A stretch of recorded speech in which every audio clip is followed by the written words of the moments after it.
Hello, everyone. Welcome back to this episode of Just Another Year Chicago. My name is Nick Brody. I am joined by a very special guest today, BFR Dave. Dave's a good friend of mine. We've been chopping it up with the Bears the last couple of weeks. Make sure that you go and follow his channel linked in the description. But Dave, welcome to the show. Thank you, man. I appreciate it. I'm excited to be here finally. And so I know we're all excited about this offense, and that's what we're going to talk about today. We're going to talk about the wide receiver room because Justin Fields has a ton of targets this upcoming season. Nothing he's experienced before, so something exciting about that. But the number one target that obviously people are excited about is DJ Moore. So, Dave, what I'm going to do is I'm going to ask you a bunch of questions about DJ Moore, lead it up to a full discussion at the end.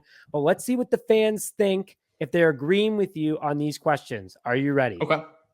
Yeah, let's go. All right. Over under 1,000 yards for DJ Moore. Over. Absolutely. Over under 8 touchdowns. I'm going to say under. A lot of mouths to feed. I think Mooney and Claypool will probably chip in a little bit. So probably under. Probably. Okay. Pro Bowler. First time in this offense. There's a lot of good wide receivers in the league too. I'm going to say not this year. Not this year. He's never been a Pro Bowler, by the way. So really? We're still waiting on that. That's interesting. I thought that was crazy too, that he has never been a Pro Bowler, but he's had some of the best stats of anyone his age, which is crazy.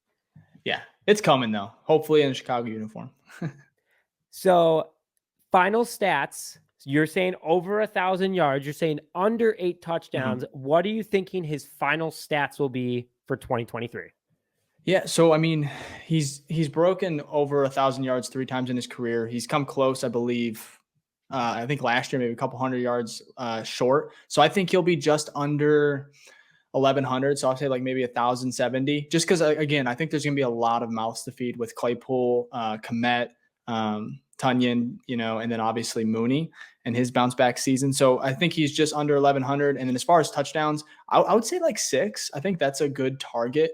I mean, we could be surprised. He could be a very, huge favorite for, Fields, obviously just going off of minicamp and what we've heard. So it could be 8 to 10. I hope, hopefully it's more, but I'm going to go about 6 to start. So keep it all right, reasonable, I guess.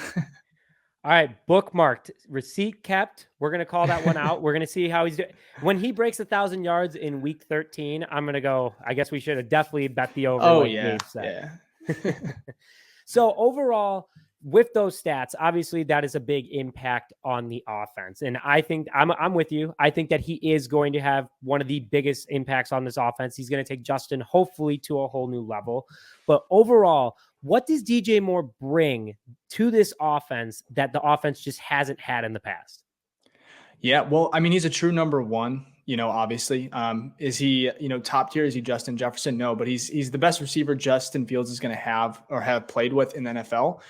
He hasn't had these weapons, I like to say it, since his Ohio State days. And that, those are pretty hard to beat just because it was a stacked receiving room. All of them are in the NFL right now. But DJ Moore, he's gonna be a quick target for Fields. He's gonna be a kind of safety valve, almost similar to like a tight end, but as a receiver, because he's gonna get the ball very, very quick. Fields is gonna look his way almost every single time. And with DJ Moore, he's pretty much always open. And then the best thing for Fields is that deep ball. He loves to utilize it, and sometimes with what he's had around him the last 2 years since entering the NFL. He hasn't been able to trust that guy to go up and get it. And DJ Moore can go up and get it. He can burn people. He's similar skill set to Mooney, but just, I think a tier above.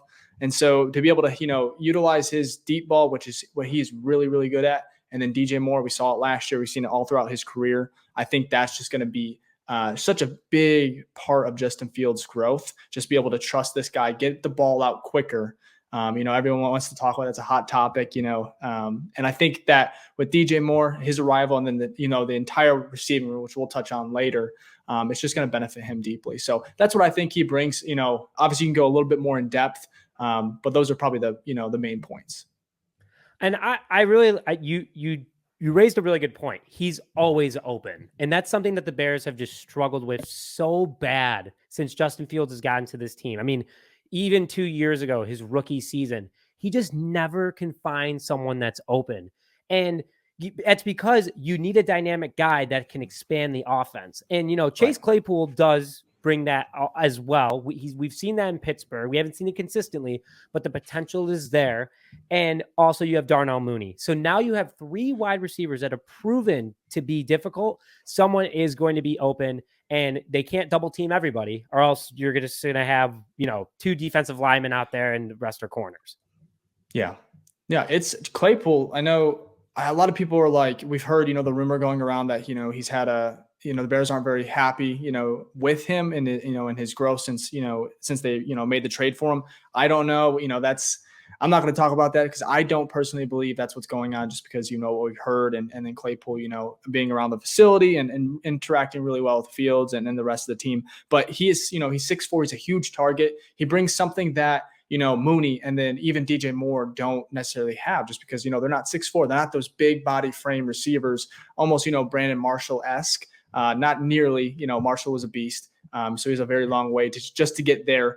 I don't even know if Claypool has cracked 1,000 yards as a receiver. But his rookie season obviously flashed, showed he was a touchdown machine.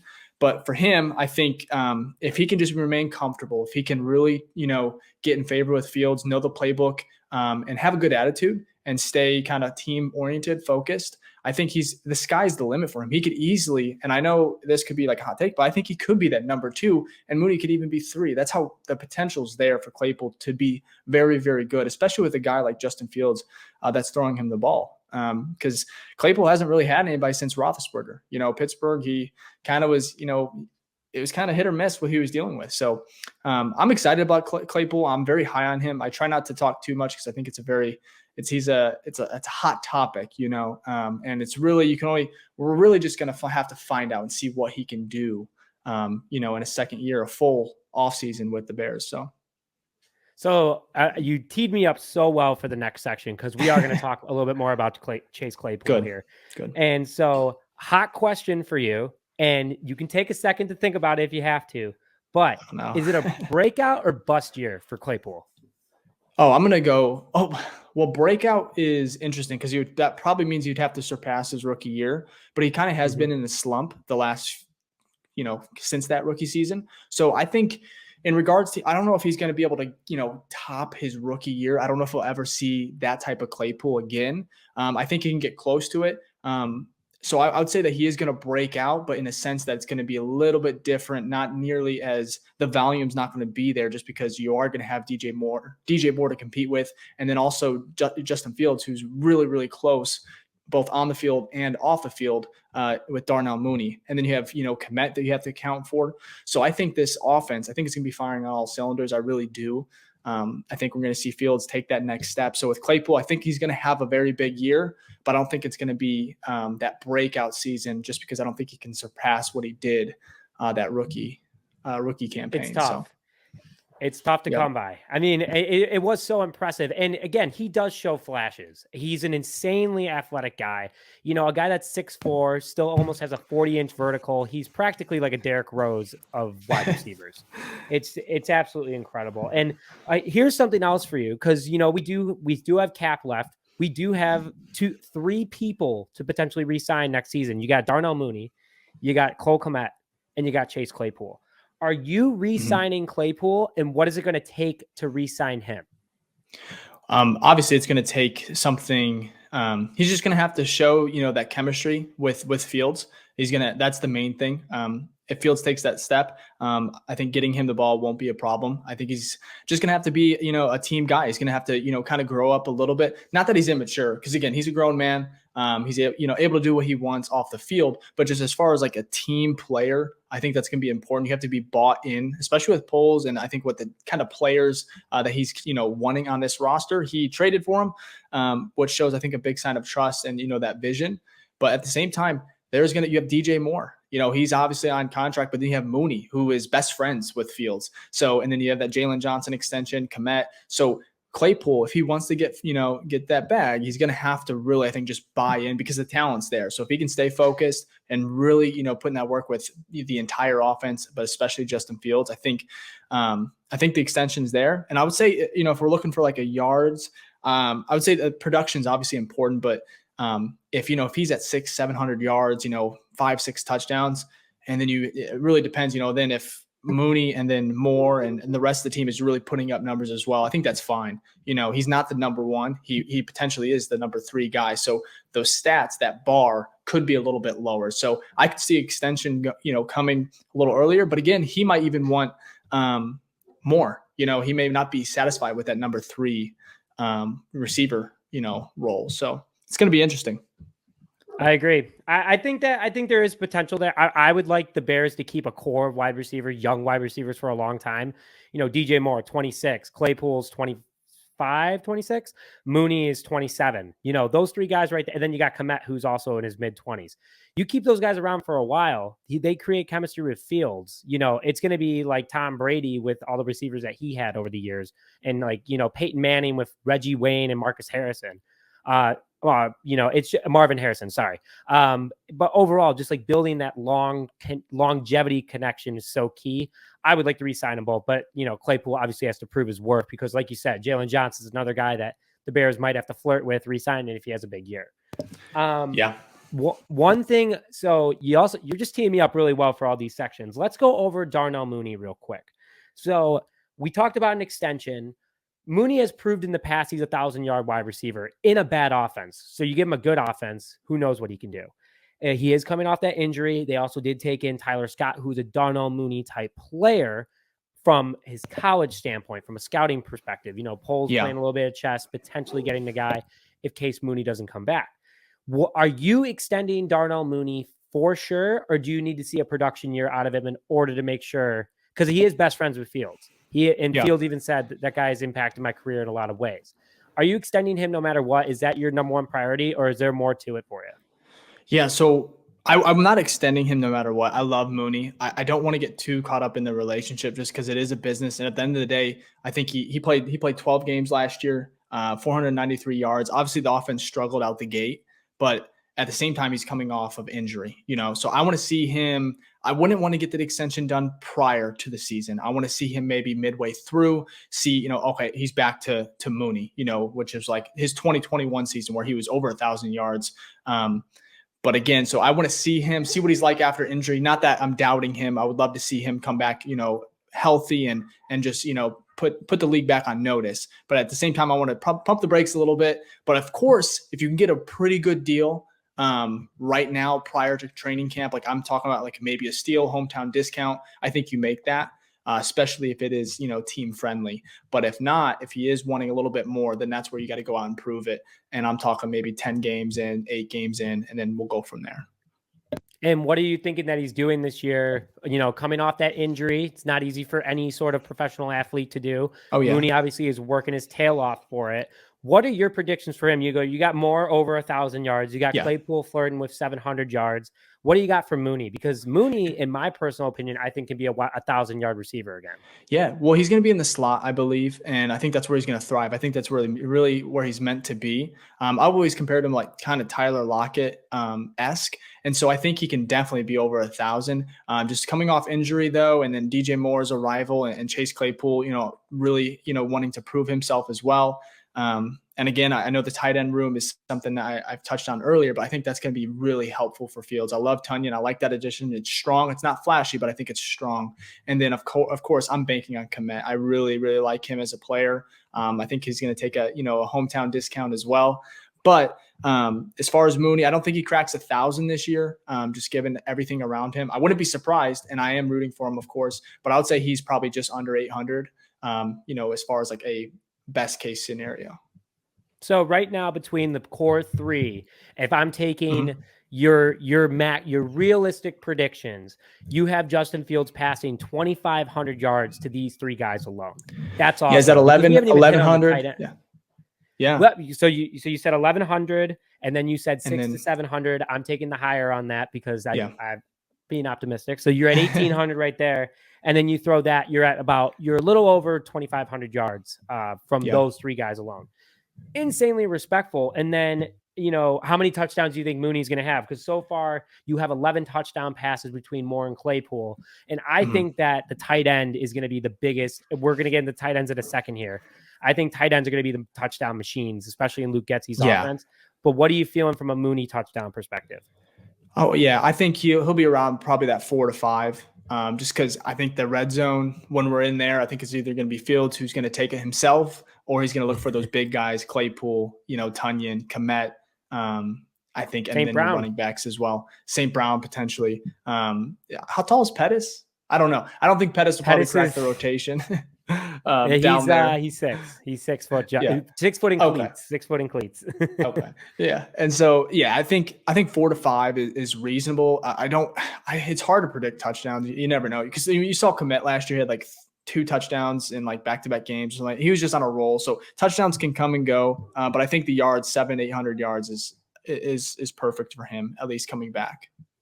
So you got 2,600 yards between the 3-headed monster that Ryan Poles has put together for Justin Fields, along with another 16 touchdowns. That's very respectful, I think, because you're going to pass it off to your running back. You got Fields who can run it himself. And we haven't even gone to the tight ends, which is who I want to talk about right now, because Kmet Tunyon I thought the Jimmy Graham Kmet duo was good. I mean, Jimmy Graham had double-digit touchdowns with the Chicago Bears when him and Kmet worked together.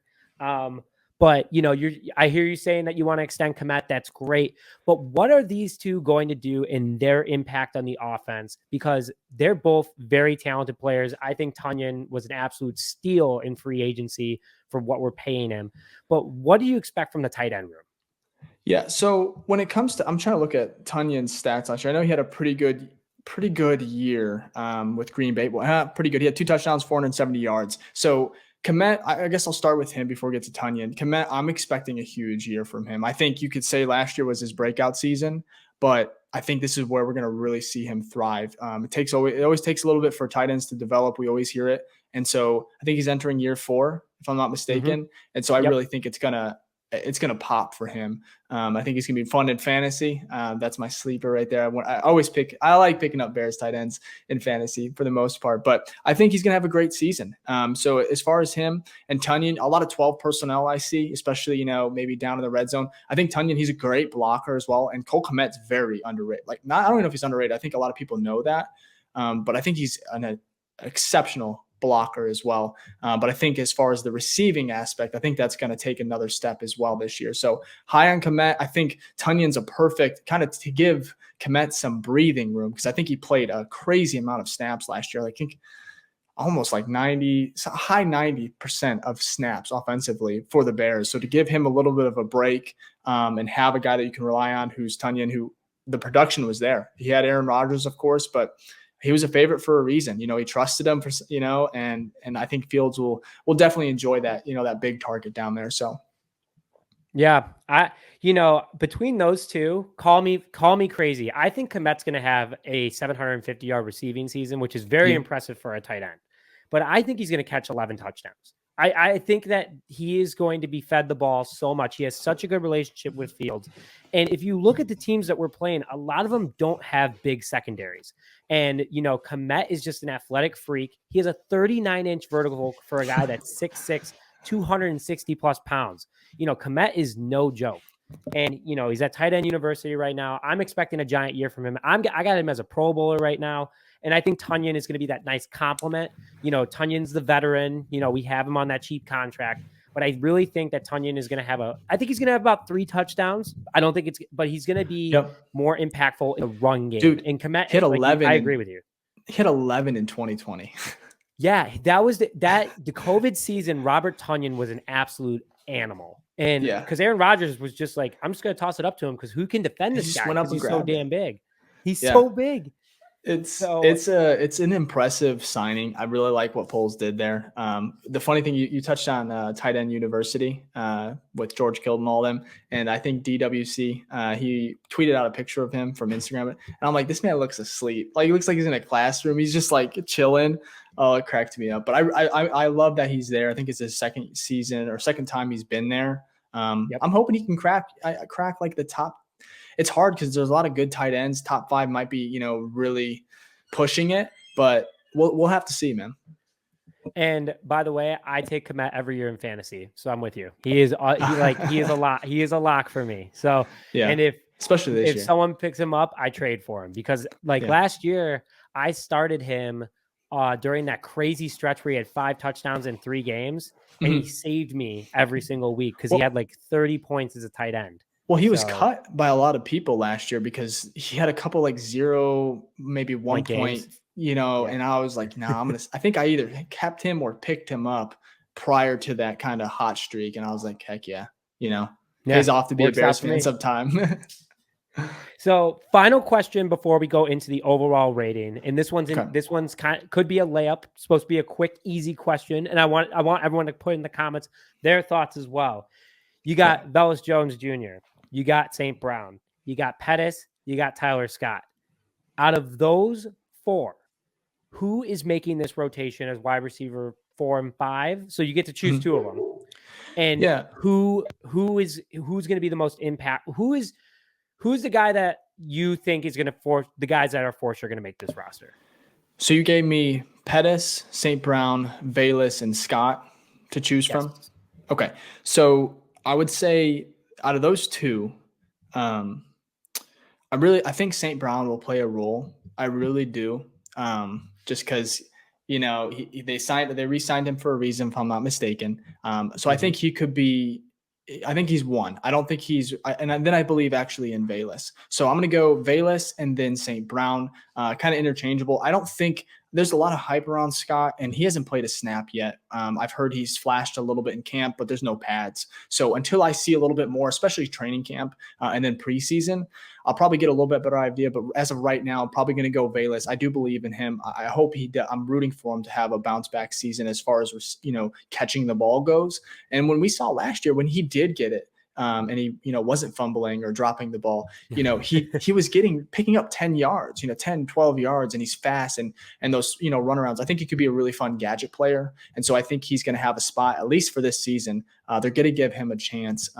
Unless Scott, like I said, produces. A lot of people are high on him. I know a lot of people enjoyed that pick. They thought it was a steal. And like I said, prove me wrong, but I think it might take a little bit. I really don't I hear a lot of things about, maybe Darnell Mooney's replacement. You touched on it, and it's possible. It could be a great setup for him. But at the same time, I love Mooney. I think he could be here for another 3-4 years. So I want to pump the brakes on that, but I'm going to go those 2 first, and then we'll see kind of when training camp comes around and then preseason. But of course, I like Tyler Scott, and I'm rooting for him. As far as, Pettis, I like him, but I don't think there's gonna be enough. I don't think there's gonna be any snaps for him this year. But we'll see.